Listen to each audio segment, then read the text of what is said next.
হায় হায় হায়। ইবনে জৌজি আলাইহি রাহমাত থেকে বর্ণিত একটা হাদিস, আমার নবীর যখন জাহিরিভাবে পর্দা করেন, ইন্তেকাল করেন, খেলাফতের মধ্যে আমিরুল মুমিনিন হন আবু বকর সিদ্দিক রাদিয়াল্লাহু তাআলা, তাও শের খুদা আলীর ইজাজতে।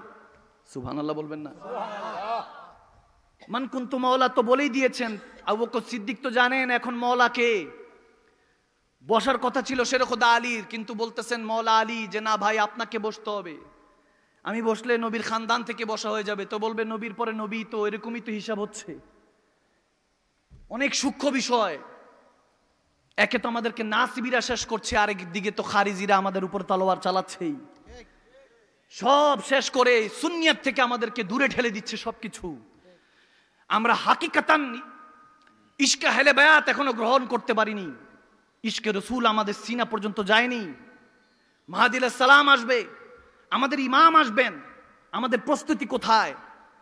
দাজ্জাল তার সর্বশ্রেষ্ঠ সিস্টেম তার চালিয়ে দিয়েছে, গণতন্ত্র নামে ষড়যন্ত্র, আমরা ওগুলো শিকার। এখন সালতানাতে ইহুদি চলতেছে, ইহুদিদের সালতানাত চলতেছে। তারা যেমনি চাইতেছে এমনি আমাদেরকে না চাইতেছে। আমরা 600 বছর ওসমানী সালতানাত মুসলমানদের রাজত্ব ছিল। আজ থেকে 150 বছর 200 বছর আগেও আমরা মুসলমানরা যা বলেছি পৃথিবীকে তা শুনতে হয়েছে। তবে আমরা হকের পক্ষে ছিলাম। আমাদের শেষ সুলতান হামিদ যখন ইন্তেকাল করেছেন, এরপর থেকে আহলে বায়াত প্রেম চলে গিয়েছে। আমরা ওলামায়ে কেরামরা তলোয়ার নিলে এখন জঙ্গি ডাকবে, টেররিস্ট ডাকবে, অথচ তলোয়ার আমাদের শান ছিল। আমরা বদরের 313 জন তলোয়ার 3-4টা ছিল, 3-4টা তলোয়ার। এদিকটা আবু জাহেল উট জবাই করে খাওয়াইছে 1000-1200-রে শক্তি পাওয়ার জন্য। আর বলতেছে এই রাখাল দিন এনে দিন খায়, এই সাহাবা কেরামদেরকে নাউজুবিল্লাহ কটাক্ষ করছে, ক্রিটিসাইজ করছে। 313 জন, এরা কি পারবে? তারা একটা খেজুর খেয়ে 3-4টা তলোয়ার 7-8টা ঘোড়া নিয়ে ওই 313 জন যাদেরকে দুনিয়া বলেছে কি পারবে, কিন্তু আজকে কোটি কোটি হয়ে দেখিয়ে দিয়েছে। আমরা সেই মুসলমান, আমরা সেই মুসলমান যে মুসলমান ক্ষমা করতে জানতেন। শেরে খুদা আলীর সাথে ইমাম জৌজি থেকে বর্ণিত এরকম আছেন, ইমাম তাবরানিও বর্ণনা করেছেন, তলোয়ার দিয়ে কাফের সাথে লড়াই হচ্ছে। যখন হেদারে কাররার তার বুকের মধ্যে চড়ে বসে এখনই গর্দান উড়াবে, জাহান্নামে পাঠাবে, সে থুতু নিক্ষেপ করলো শেরে খুদা আলীর চেহারা মোবারকে, নাউজুবিল্লাহ। হযরত মাওলা আলী মুছে দিয়ে বলতেছে যাও তোমাকে মাফ করলাম, করে উঠে চলে যাচ্ছেন।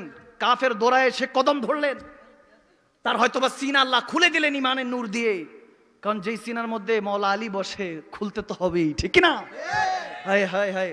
এসে শেরে খুদা আলীর কদম মোবারক ধরে বলতেছে ইয়া আলী, আমাকে ছেড়ে দিচ্ছেন কেন? আপনাকে তো আমি চরম আঘাত করেছি, যখন তলোয়ারের নিচে ছিলাম আমি, এখনই গর্দান দিবেন তখন আমি থুতু নিক্ষেপ করে আপনার রাগ আরো বাড়িয়ে দেওয়ার কথা, আপনি আমাকে ক্ষমা করে দিলেন, কমে গেল, পানি হয়ে গেল, এটা কিভাবে সম্ভব? তখন শেরে খুদা আলী মুর্তজা, আমার মুজতবার কলিজার টুকরা, যেনাকে আমার মুস্তাফা বলেছেন মান কুনতু মাওলা ফাহাজা আলিউন মাওলা, যেনাকে আমার হুজুর বলেছেন আমি যেই গাছের ফল আলী সেই গাছের ফল, আমি যেই গাছের পাতা আলী সেই গাছের পাতা। শুধু আমি নবুয়ত এবং রিসালাত নিয়ে আছি, আমি নবুয়ত এবং রিসালাতের শাহেনশাহ আলী, বেলায়েতের শাহেনশাহ, সুবহানাল্লাহ।